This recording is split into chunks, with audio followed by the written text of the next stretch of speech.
Yotam, it's lovely to meet you and talk to you about your new book, Simple. Thank you, Will.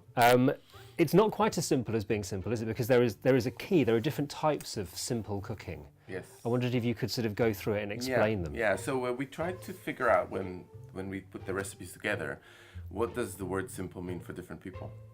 And we broke it down to both kinds of cooks, like what kind of cook you are, and the occasion. So we have this kind of simple way of looking at it through the letters SIMPLE. So S is short on time, something you can put together in half an hour. We come home from work. Ingredients 10 or less. M is make ahead. So all those kind of recipes that you can prepare in advance, put to one side, and come back last minute and create the most incredible dinner party out of nothing. Pantry, which are the sort of recipes that you cook from what you've got in your cupboard mostly, or at the bottom of the fridge. Lazy are those recipes mostly that you prepare, you put on the stovetop or in the oven, and they basically cook themselves. You know, stews, soups, and those sort of things. And the last one is the E, which stands for easier than you think. And those are the dishes that you thought you wouldn't touch because they seem chefy or complicated, like making ice cream or a pizza, or things that have French names in their words, like confit. Yeah. But in actual fact, they're not as simple as complicated as they sound. So that's the E. And so some of the recipes in this book will have a few of those letters on them, and so they sort of satisfy some of those categories, and some of them have all of them. And a few of them have all of them, but all the recipes have at least one or more of those little icons. So when you flick through the book, you go, oh, that has the M, so I can make that ahead of time. And then when it's time to eat, I've got everything ready and I just put it together in a few minutes.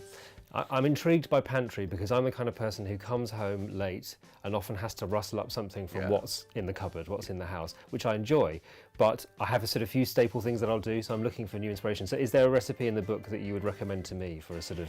Yeah, so I write in the book, my pantry is not necessarily yours. So, so I'm opening up myself up for criticism by saying, oh, pantry, well, your pantry obviously has got, 120 things. But I tried to kind of narrow it down to what some people or most people will have in their pantry, and if not, they could actually stock it up. But it's not a long list of things, it's a relatively short list of pantry ingredients. And the things that come out of your pantry are normally the stuff that comes out of tins and packets, right?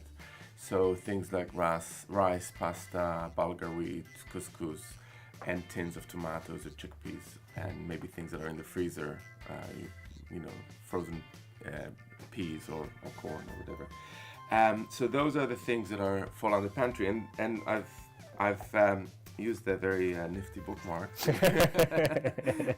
to suggest a few options. So obviously pasta, which is what we all do when we need to cook something quickly when we come back home from work or from any other occasion. And the first one is the Pappardelle with Rose Harissa, black olives and capers. So you don't have to use Pappardelle. You can use, as far as I'm concerned, any kind of pasta. I like Pappardelle because it's nice and wide. And it's got harissa, tomatoes, olives and capers basically. And it's got really nice richness because of olives, the briny and the saltiness of the olives, but also harissa paste. And if you buy a really good harissa paste, I like Belazou, which is not too spicy but has got all those depths of flavor with spices and chili. Then you get a dinner within 25 minutes, 20 minutes, and I spoon a big dollop of yogurt on top of it, which doesn't sound very Italian, but since this pasta is really North African, it makes complete sense, and there's your dinner.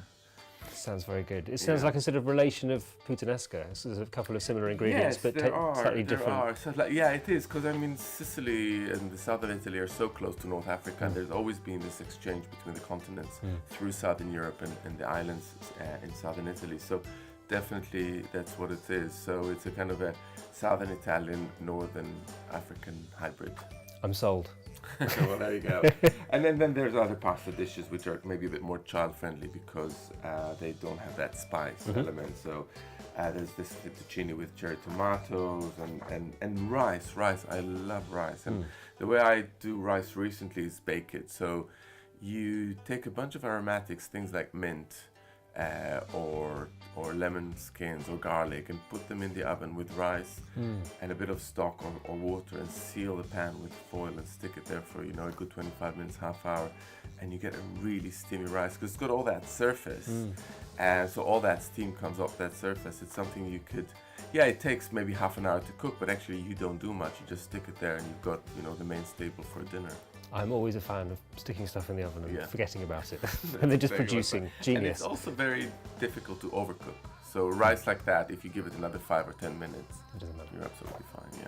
Well, there is plenty for me to get my teeth into with simple. I'm going to go and invest in some Rose Harissa right now, so I can make that pasta. Rose Harissa is what you want in your cupboard. That's exactly what was my new pantry ingredient. But thank you so much for talking to us about it.